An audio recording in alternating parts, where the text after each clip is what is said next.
Our veterans need your support.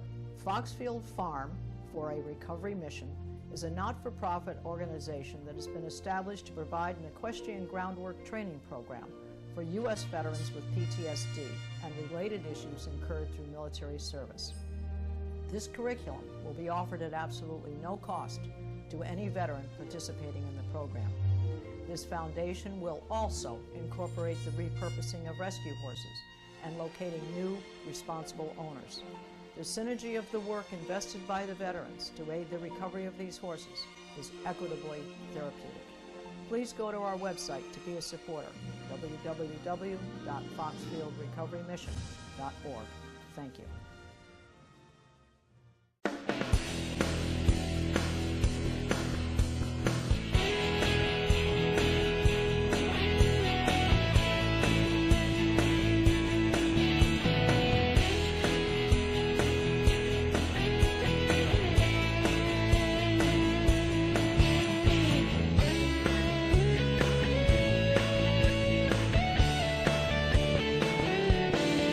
Here's your host, Susan. Hello, and thank you for joining me today. My guest is Sean Connolly, former Commissioner for Connecticut Veterans Affairs, and we're delighted to have him here. First, before we begin, I wish to acknowledge the Connecticut Historical Society for once again providing this distinctive venue for our interview. Be sure to see their website, chs.org, for membership information and the opportunity to have assistance in investigating your family's genealogical history.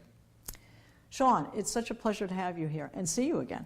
Great to be back with you, Susan. Thank you so much for having me once again. Yeah. Now, your prior position as Commissioner of Veterans Affairs, that was established via the appointment by Governor Malloy on March 16th, 2015. And you've accomplished a great deal during that period of time, I know. I had you as a guest on my show in April of 2016, and you gave me a very detailed summary of all the accomplishments. Tell us about some of those things. What would you say were the three top things that you feel that you did to expand or improve the VA's quality of life? Sure, and that's a great question. I have to say the 2.5 years I served as Commissioner was extraordinarily rewarding for my wife, Carol, and our boys and me. For many reasons, we were able to meet many of our 200,000 plus veterans here in Connecticut, all around the state, of all eras, going back to World War II. So again, extraordinarily rewarding.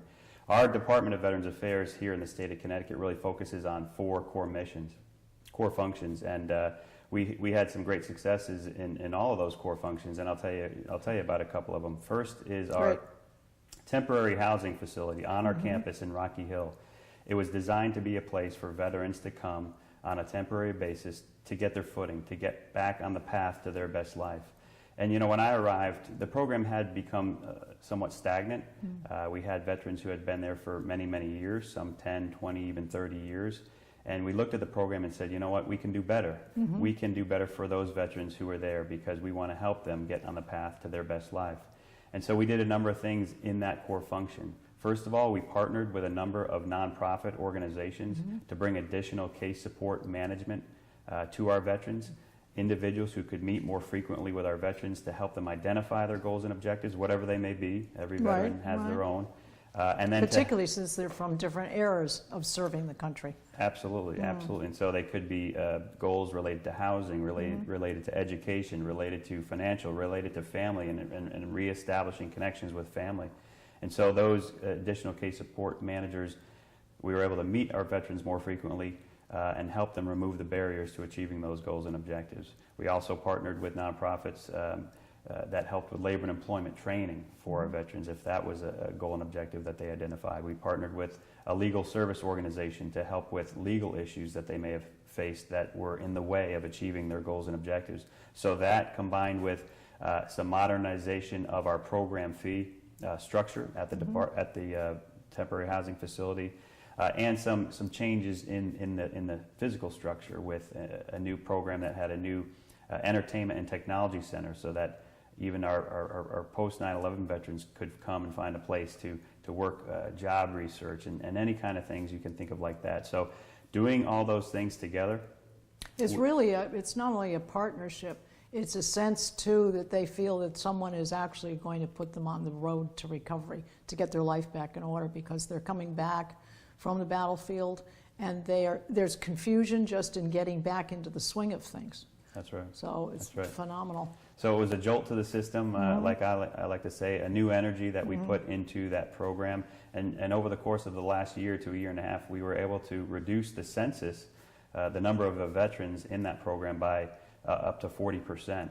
And so what that allows us to do is, one, help our veterans get to their best lives, but two, help us with those who need, even more support. We can focus our energy and our resources on those who need that additional support. So that was a tremendous success. We have a great team at the Department of Veterans Affairs. We had some tremendous employees, state employees, who helped us in that effort. In fact, I nominated the director of the facility there for an award, a statewide manager's award, which she got for helping us to implement some of those changes.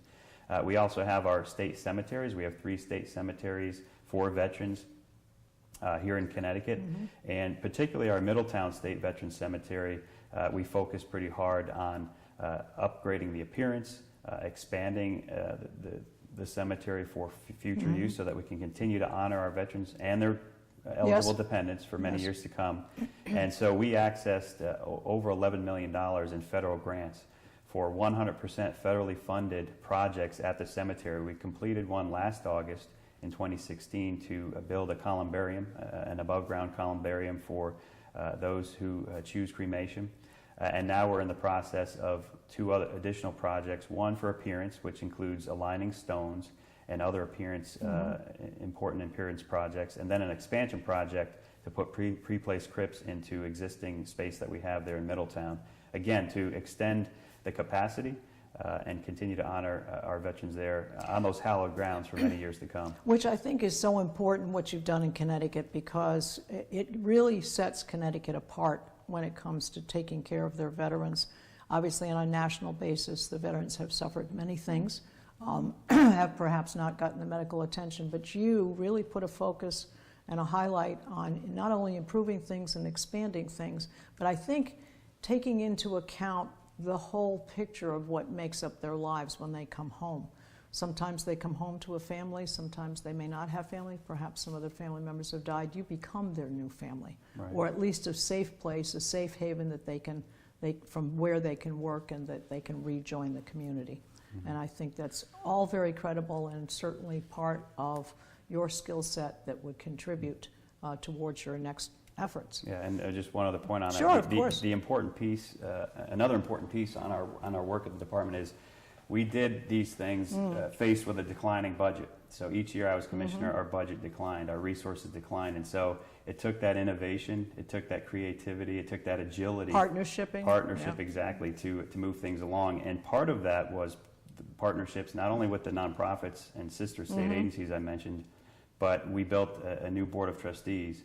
And they were dynamic and energetic. Doers, absolutely. And we met with them faithfully once a quarter, and they helped us move some of those projects along. And what I committed to, which was very enriching to me, was at least on a quarterly basis, meeting with veteran service organization leaders. You have the statewide leaders of the American Legion, the VFW, the AMVETS. It goes on and on. So everybody gets on the same page. You got it, absolutely. And I think that was something that wasn't necessarily as vibrant before. And I got to tell you that they inspired me through their efforts. The tremendous work that's going on across the state with our veterans and veteran supporters has been really amazing. Well, collectively together, when you take everybody wants to help. But if it's not a coordinated effort, they're just getting in their way in the kitchen. Right. So I think that type of leadership certainly has benefited. Now, when you say you had temporary housing for them, how many did your capacity grow? Were you able to grow? And how many would you be able to have there on a temporary basis? Give them housing. Well, when I arrived, we had over 200, upwards of 225, and we're down to in the high 30s, 130, high 130s.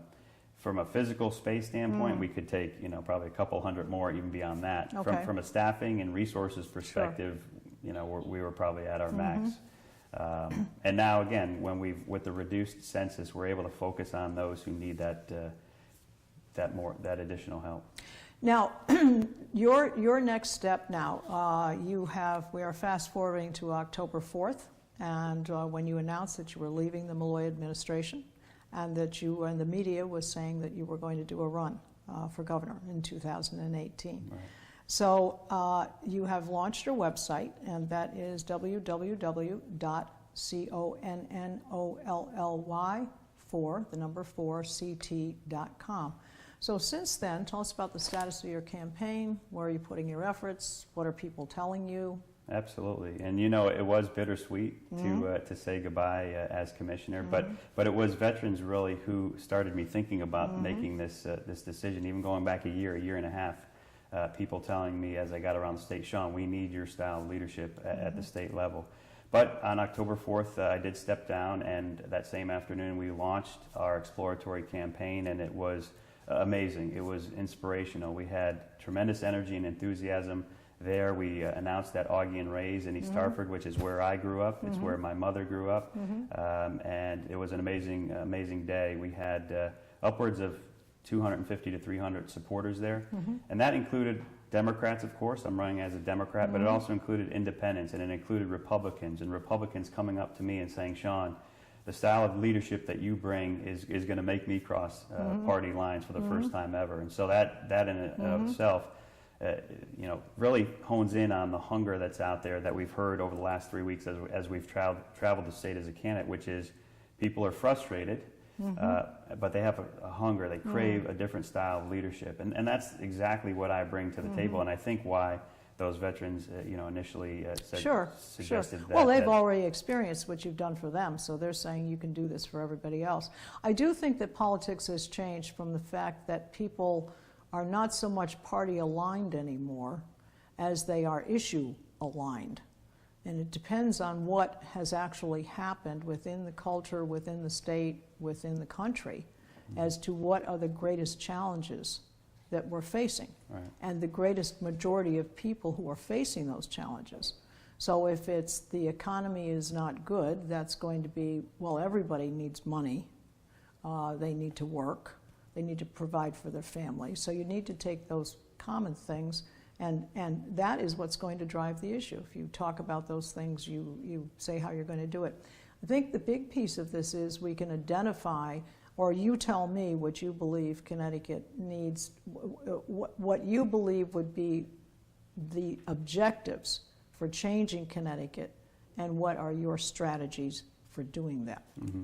Well, I think you're absolutely right that people are frustrated about the economy. You know, I'm doing this because I love Connecticut, and that's why my wife Carol and I moved back to my home state with our boys after having served on active duty and having worked in our nation's capital. And it's because of the opportunities that I have and my family's story. And my family's story is one of opportunity. I think it was mentioned when we were talking earlier about my family's opportunity. You know, opportunity brought my mother's parents, my grandparents, here from Ireland. My grandfather first in 1928 on the cusp of the Great Depression, and my grandmother followed, and they met and married, and after a number of years of bouncing around a bit, and after a short enlistment in the Army, my grandfather had a brother here who said, you know what, there's a small aircraft engine company that's making a lot of engines, and you could probably find work there.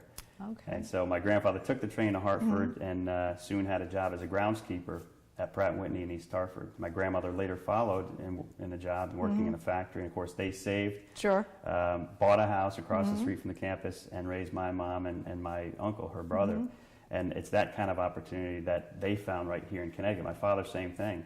He's an immigrant from Ireland, came 52 years ago this coming January. And within days, he had a job in Hartford. And within 2 years, he had bought his own small business, a landscaping business, and within those same 2 years... So much initiative. Yeah, absolutely. He met... Entrepreneurship. You got it. And that's what it's all about. That's the opportunity. So that's where you get your attitude from, I think. You were inspired by your grandparents and your parents. Absolutely. And that's... I had the same opportunity. They came here and got the same opportunity, and so did I. My brother and sisters and I grew up in East Hartford, attended public schools. I got my first job as a teenager washing dishes at Beefsteak Charlie's on Silver Lane. Don't we all have our beginnings? And you know that sometimes the best experiences to because you learn how to relate to people. Absolutely, yeah. Well, that seems to be part of the quality of your style, is you're relating to people. You were also saying to me before when we talked that how many people know you not only through the VA and so forth, but in your business career as well. I think the genuineness of someone comes through. And you have been on the road lately. Tell us some of the places you've been meeting people, some of the groups you've been meeting with. Yeah, it's been amazing. Having grown up in East Hartford, you know, I've of course been many places in Connecticut, but there are many places I hadn't been. And so we've been all over. We've been to Danbury and Waterbury and Bristol and Pomfret and South Windsor and Manchester, Glastonbury. Of course, I live in Hebron. And so we've visited, you know, of course, Democratic town committees, but many other venues as well, nonprofit organizations, businesses, American Legion posts.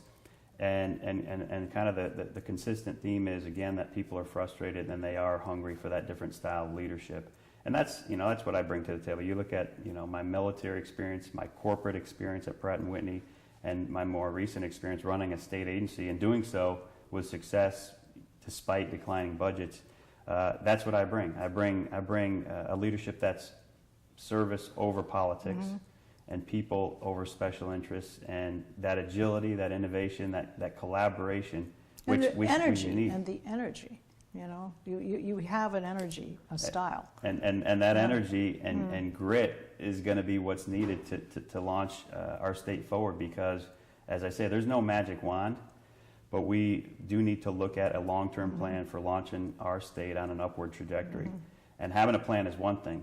A lot of plans go up on the shelf, but you got to have the plan and you got to have the grit to move it along.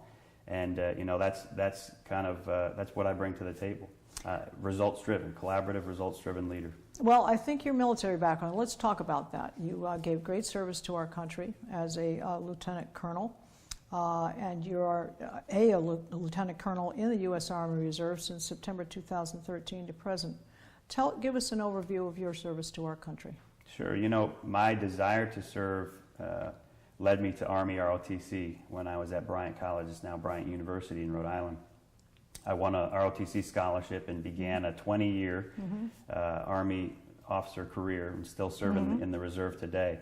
After I graduated college, I took an educational delay in my commitment to serve in the Army and went to law school. And then upon graduating law school and passing the bar here in Connecticut. Let me just ask you a question. Why did you decide to go to law school? Was that just something you wanted to do, or you felt that would be a benefit to you in your career going forward? It had been something that I had thought about probably since elementary school. You know, I told you about my father who came from Ireland, and he didn't have a lot of education himself. I don't know what grade level he went up to, probably elementary school levels. But there's an innate intelligence, though, that comes from. Absolutely. And some blarney there, too. There's blarney, too, yes. There's a charm. But one thing he hammered home, and my brother and sisters and I, we found some, you know, old cassette tapes several years ago that somehow we were making a recording at the dinner table, and we laughed about it because it reminded us of how much he was a pusher of education. Yes. You know, his view was, my kids are going to get educated. My kids will go to college, and that's what he achieved. And so, I think that's a big thing. Immigrants who come over to our country, whether they be Italian or Irish or whatever, there is a sense that they did not feel that they had education. It was always one of the striving things. My kids will go to college. Right. So that's, you know, of course, college was a given, but that's when I, you know, started thinking about, okay, what's the next step? You know, my dad was a landscaper, I mentioned, and I cut a lot of grass during the summer times growing up, and, you know, ran into a lot of lawyers whose lawn we actually cut, and you know, that got into my mind about going to law school. And so through college, I thought about it a lot more. Of course, took the LSAT and looked at law schools, and it made sense. And it also made sense with my future service in the Army, because you could serve as a judge advocate, as a JAG officer. Oh, that's interesting. In the Army. So after graduating law school, taking the bar, I began my active duty service in January of 2000. And after going to what we call the Army Judge Advocate General's School in Charlottesville, Virginia, I went on to my first assignment, which was at Fort Campbell, Kentucky, with the 101st Airborne Division Air Assault. And it's an amazing storied division going back to World War II. If you've seen or heard of the Band of Brothers, that's Yes. really focused Yes. on the Screaming Eagles, Yes. the 101st Yes. Airborne Division. Yep. So I was an honor to be able to serve there. I served in the SJ office, the Staff Judge Advocate's office, but ultimately I went and served as a brigade legal advisor and a prosecutor assigned to two brigades. One was the 159th Aviation Brigade, and I deployed with that brigade when the whole division deployed to Iraq in 2003. And so, we went over and landed in Kuwait, and when it was time for us to cross the berm, we crossed the berm, and we convoyed our way up through Iraq. Various stops ultimately ended up in Mosul, Iraq, where we were headquartered. After Iraq, I was selected to come back to Washington and leave the 101st, but come back to Washington and work in the Pentagon, supporting in the Office of the Secretary of Defense, what we called the Office of Military Commissions, which still exists today, which was designed to set up the trials by military commission for the detainees down in Guantanamo Bay. So I came in at the ground level. We were working hard, and I was a young captain at that time, walking the E-ring in the Pentagon. So you get to see things at the highest highest level. Amazing experience, and worked and met some great people of all the different services. It was a joint assignment. We worked with those from the Navy, from the Coast Guard, from the Air Force, of course the Army, and Marine Corps, and so it was a great experience. And then my last couple of years, I was doing some litigation things, and then ultimately left active duty in Washington, but began my reserve career immediately. One day I was on active duty. The next day I became a reserve Army officer. And so I've gotten to do a number of different things in Virginia, in Ohio, in Massachusetts, and I currently serve with a unit that's headquartered in Massachusetts, but we established a new team here in Connecticut, and we have some space in the Armed Forces Reserve Center in Middletown, Connecticut. So done all that, and also continued my professional military education, and recently graduated from the U.S. Army War College. And tell us, what is that exactly? So it's the highest level really of professional military education. Lieutenant colonels and colonels attend this program. There's an in-residence program generally for active duty officers, and then there's a distance program for those who are in the reserve. So I did the 2-year distance program. It's a master's level degree in strategic studies, and you really look at those strategic level concerns related to national security. And so you're working with some great minds in your classroom with lieutenant colonels and colonels, but also some great professors and some great speakers that came. We had I would go down to school even though it's a distance program a couple of weeks a year, and we had great speakers like the former CI director, General Hayden, 4-star level generals coming in, ambassadors coming in. So you got to discuss some huge issues in a seminar type of environment afterwards. I'm not sure, after you're governor, maybe go for the presidency. Anyway, I think this all leads us to a couple of questions. What differentiates you, do you believe? Let's not worry about whether it's Republican or Democrat. What differentiates you from anybody else that you're aware who is running or exploring to run? I think I said I haven't run for office before, that's clear. But what I bring to the table is my collaborative, results-driven style, and it's demonstrated by the success we've had, throughout my career, really, but most recently at the Department of Veterans Affairs. People are hungry for something different, for a different style. And so if it's more of the same, that's not, from what I gather on the road, that people are looking for. So I bring that difference of having those really 3 tiers, the military, the corporate, and the state government experience. I don't think any other candidate brings those 3 tiers. I think right now on both sides, I'm the only one with those three tiers. You mentioned the relatability. I love people. I love getting around with people, and I bring that grit to actually get things done. I'm not running. I didn't engage in this exploratory campaign because I'm after a title or because I'm after I think you've got plenty of enough on here. So it's about rolling my sleeves up and getting things done. I think you want to see Connecticut just be in a better spot. I do, and I believe we can. Like I said, I love Connecticut. I know we can change the narrative in Connecticut. Working together, we can do it.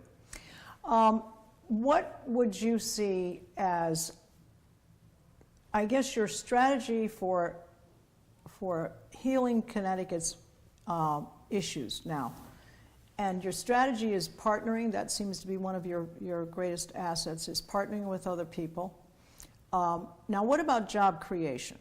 That's obviously something we need to do here. What do you, I mean, we have Amazon who is looking at Sure. perhaps, well, they're looking at everybody in the nation, every state. But would you be a go-getter to go get businesses to come into the state? Would you go and approach them, solicit them, or would you just make it a better place to have the current businesses here expand their jobs? All of the above. Okay. So the way I see it in the working together Yes. piece is, from day one, we need to develop two plans. One's a short-term plan, and the other is a long-term plan, a 10 to 15-year plan that will launch us on an upward trajectory. You know, we focus on, winter's coming here soon, and we focus on snowstorms for a 24, 48-hour period as a crisis. And as I said, this is our storm. Our economic crisis here in Connecticut is the storm, and we have to have that same level of focus through what I would call an economic operations center, bringing together the people from both sides of the aisle, from labor and employment, from business and industry, and setting up a plan that will lay the groundwork for an environment where companies want to stay and new companies will come. That's the kind of the in-state role. But as a statewide leader, you're also the cheerleader. It's not talking about, it's not necessarily running a budget and working with the legislative office building, but being a cheerleader for our businesses here in Connecticut, for our state overall, being that microphone out there across the nation, say, hey, this is what Connecticut's all about. We are a great place to do business. We're a great place to raise a family, and here's why. Yeah. I think that you have a very good strategy, a very good focus, the energy, as I said, and I certainly believe that because of your personal relationships as well as your professional relationships and your military career, that you're going to have a very good run. So I do thank you very much for your time, Thank Sean. you, Susan. It's been Really a pleasure appreciate it. speaking with you and hearing about your campaign, and we wish you the best going forward. Thank you so much. Great to be Okay. back with you. Okay, very good. I'd like to give his website again. It is Connolly, the number 4, ct.com. I'd also like to thank the Connecticut Historical Society again for giving us this opportunity to have our venue here and have our guest here today. And remember, please do look them up for membership. I think you'll find it very exciting, many of the programs that they have here and what they have to offer. I'd also like to remind you that you can see all of our programs on our website at www.ctvalleyviews.com. This is Susan Regan. Thank you for joining me and bringing proof to the people.